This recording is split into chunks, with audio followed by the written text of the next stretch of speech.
In January 2015, a 67-year-old woman collapsed in Los Angeles and died of a massive stroke. In her final years, she had reportedly struggled so badly with money that she sometimes slept in her car. Her father was the man who built the most famous hotel empire on Earth, a fortune worth billions. And when she died, her own mother was never even told. Most people think of the Hiltons as the ultimate American success story. Glittering hotels, tabloid princesses, endless money. But the real story of this family is far darker and far sadder than the brand ever let on. Because the Hilton fortune came with a curse written into it from the very beginning by the founder himself. Conrad Nicholson Hilton was born on Christmas Day, 1887, in the dusty territorial town of San Antonio, New Mexico, a place so remote it wasn't even a state yet. His father, Gus, was a Norwegian immigrant who ran a general store, and when a financial panic wiped the family out in 1907, they survived by renting out rooms in their own house to railroad workers for $1 a night. Young Conrad met the trains at midnight, carried the bags, and served the coffee. It was humiliating, exhausting work, and it planted the idea that would build an empire. But two other things were planted in that house as well. The first was a fierce, austere Catholic faith, drilled into Conrad by his mother, who told him that when things fell apart, the answer was prayer.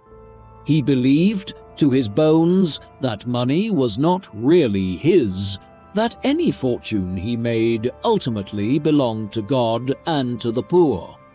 And the second was a conviction that work came before everything, before comfort, before pleasure, and, as 3 wives and 4 children would eventually learn, before family.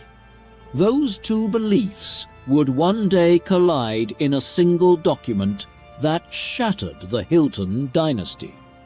But that reckoning was still 70 years away. First came the rise, and it reads like a fever dream of American ambition. In 1919, 31-year-old Conrad traveled to Cisco, Texas, planning to buy a bank. The deal fell through, so he walked across the street and bought a chaotic little hotel called the Mobley instead, where oil workers were sleeping in shifts, 3 men rotating through a single bed.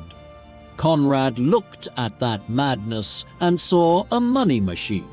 He reportedly called it a cross between a flophouse and a gold mine. By 1925, he had built the first hotel to carry his name, the Dallas Hilton. The Great Depression nearly destroyed him. He lost hotels one by one and was buried under $500,000 of debt, millions in today's money. A bellboy reportedly slipped him his own life savings to help him hang on. Conrad clawed his way back, and then he did something no one had ever done. He assembled the first true international hotel chain in history. The crown jewel came in 1949, when he captured the Waldorf Astoria in New York.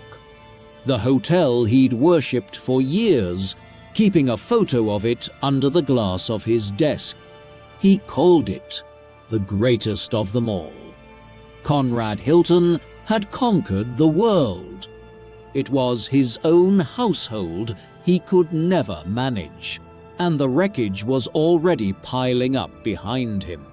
His first marriage to Mary Barron produced 3 sons, Nicky in 1926, Barron in 1927, and Eric in 1933, and collapsed in 1934, ground down by Conrad's obsessive work and the Depression's chaos. For a devout Catholic, the divorce was an open wound of guilt he carried for the rest of his life. The boys were shipped between relatives and boarding schools while their father built hotels. Then, in 1942, 54-year-old Conrad made the most spectacular mistake of his personal life. He married a 25-year-old Hungarian beauty queen named Zsé Gabor. It was a marriage between a monk and a firework. He was rigid, pious, and permanently at the office. She was glamorous, extravagant, and allergic to being ignored. Zsé later summed up the whole disaster in one devastating line, writing that being married to Conrad was like living with a stranger. The marriage disintegrated within 5 years, but it did not end cleanly. It ended with a pregnancy, a daughter named Francesca, and a question mark that would poison the family for the next 7 decades. A question this story will return to because it is the darkest thread in the entire Hilton saga. While Conrad's marriages burned down, his eldest son was becoming a one-man cautionary tale. Nicky Hilton was handsome, rich, and charming, and by his early 20s, already a heavy drinker and a compulsive gambler. In May 1950, 23-year-old Nicky married the most famous teenager on the planet, 18-year-old Elizabeth Taylor. MGM turned the wedding into a publicity supernova. Thousands of fans mobbed the church. It looked like Hollywood royalty merging with hotel royalty. The honeymoon told the truth. On a months-long tour of Europe, Nicky drank, gambled through the nights, and left his teenage bride alone and humiliated in casinos across the continent. Taylor later said the marriage was abusive. According to one biographer, she confided that his violence during the marriage cost her a pregnancy. A claim that has circulated for decades, though it was never tested in any court. The fairy tale marriage lasted just over 8 months. Taylor filed for divorce and reportedly left with her wedding gifts and a nervous collapse. Nicky never truly recovered his footing. A second marriage to Trish McClintock in 1958 gave him 2 sons and a few calmer years, but the alcohol and the pills kept their grip. On February 4, 1969, Nicky Hilton died of a heart attack at just 42 years old. Conrad had now buried the son who bore his name's future, and the way he responded 10 years later would stun everyone. Because when Conrad Hilton himself died on January 3, 1979, at 91, the family gathered to hear the will of a man worth hundreds of millions. What they heard was a thunderclap. Conrad left almost the entire fortune, nearly every share of the Hilton empire, to the Conrad N. Hilton Foundation, to be spent on charity, on nuns, on the sick, on the world's poor. His surviving sons received modest bequests. His only daughter, Francesca, received $100,000. A rounding error, a tip. The belief planted in that New Mexico boarding house had detonated exactly as promised. The money went back to God. Baron Hilton, the second son, the steady one, the businessman who actually ran the company and had founded the Chargers football team on the side, refused to accept it. He fought his own father's will for nearly a decade, and in 1988 he won a settlement that handed him control of a fortune the old man never wanted him to have. Francesca fought too. Her fight ended very differently, and what happened to her is where this story is ultimately heading. But first, the money Baron won had to do its work on the next generation, and its work was merciless. Baron himself lived a disciplined life. One marriage to Marilyn Hawley that lasted 57 years until her death, and 8 children. But by the early 2000s, the family name had been hijacked by his granddaughter, and the empire built on white glove respectability became a global punchline. In 2003, a private tape of 22-year-old Paris Hilton was leaked by an ex-boyfriend and sold to the world.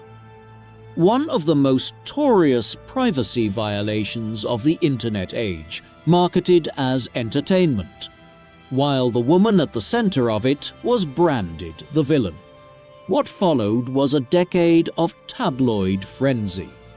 The reality shows, the parties, the 2006 drunk driving arrest, the 23 days in jail in 2007, while news helicopters hovered like it was a war zone. To the public, Paris was the empty-headed heiress, the symbol of unearned money. The great-granddaughter of a man who carried bags at midnight, famous for doing nothing at all. The irony was almost too neat. But in 2020, the story flipped in a way nobody saw coming.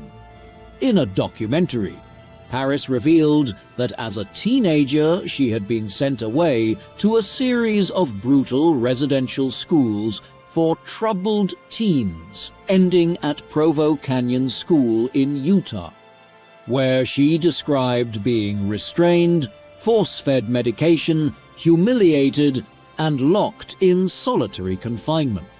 The party girl persona, she said, was partly a mask built over that trauma.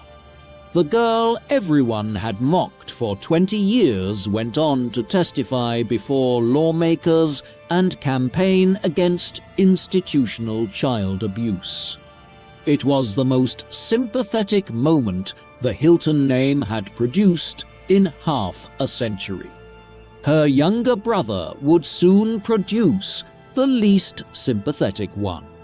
In July 2014, on a British Airways flight from London to Los Angeles, 20-year-old Conrad Hughes Hilton, Paris's youngest brother, named for the great founder himself, staged a meltdown so unhinged it made headlines on every continent. According to the federal complaint, he screamed at the crew, threatened to kill flight attendants, took a swing at one, and bellowed that his father would have their jobs, calling his fellow passengers peasants. He had to be restrained. He pleaded guilty in 2015. 2 years later, he was arrested again for taking a car that wasn't his and violating a restraining order. And this time, even the judge spoke of a young man who plainly needed psychiatric help, not headlines. The great Conrad Hilton had met trains at midnight for $1 a night. The Conrad Hilton, born 80 years ago this century, was screaming at economy passengers from the front of a plane. If the founder's ghost was watching, it explains what Baron did next. In 2007, Baron Hilton announced that he would follow his father's example after all, pledging 97% of his fortune roughly $2.3 billion to the family foundation. Some reports suggested the tabloid antics of his grandchildren had hardened his resolve to keep the money away from them. Whether or not that was the motive, the effect was the same. When Barron died in September 2019, at 91, the message of the two wills was unmistakable. Twice now, the Hilton patriarchs had looked at their own descendants and sent the fortune elsewhere. It sounds brutal, but one member of the family had already learned decades earlier exactly how brutal, and she is the reason this story exists. Back then, to the question mark of 1947, to Francesca Hilton, the woman from the first minute of this story.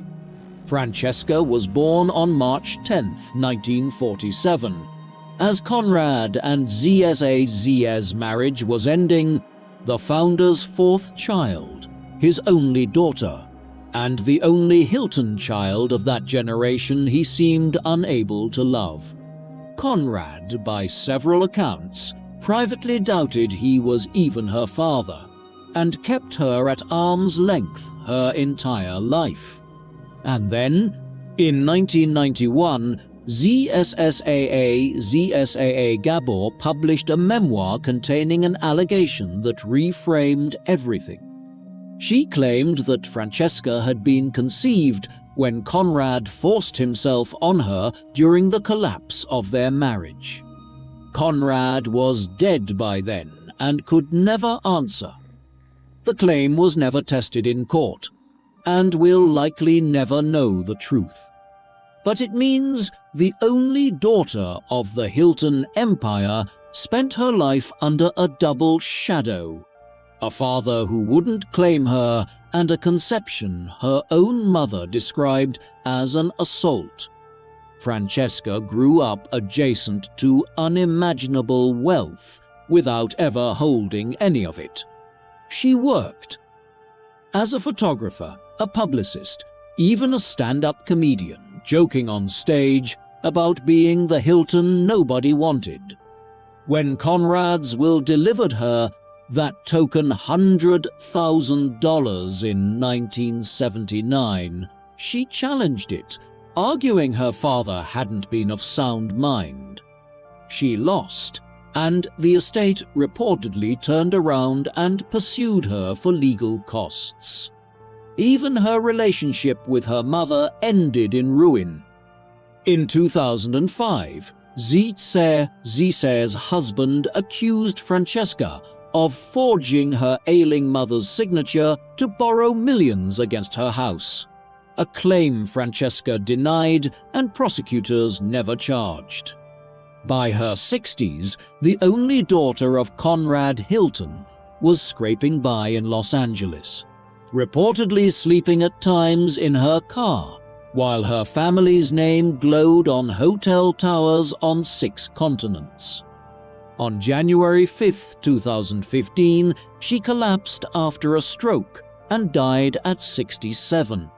Her mother, ZSAA, 97, bedridden and gravely ill, was never told her only child was dead. Her husband said the news would simply kill her. Zetsa died the following year, on December 18, 2016 at 99, without ever knowing. Conrad Hilton believed his fortune belonged to God, and twice the family gave billions to heal strangers all over the world. Yet the one person the Hilton money never managed to save was the founder's own daughter, who died with almost nothing and was mourned by almost no one who shared her name. Thanks for watching channel. If you love uncovering the best stories in history, hit like and subscribe to keep exploring with us. Don't forget to visit our main page, Factinate, for more incredible facts about everything.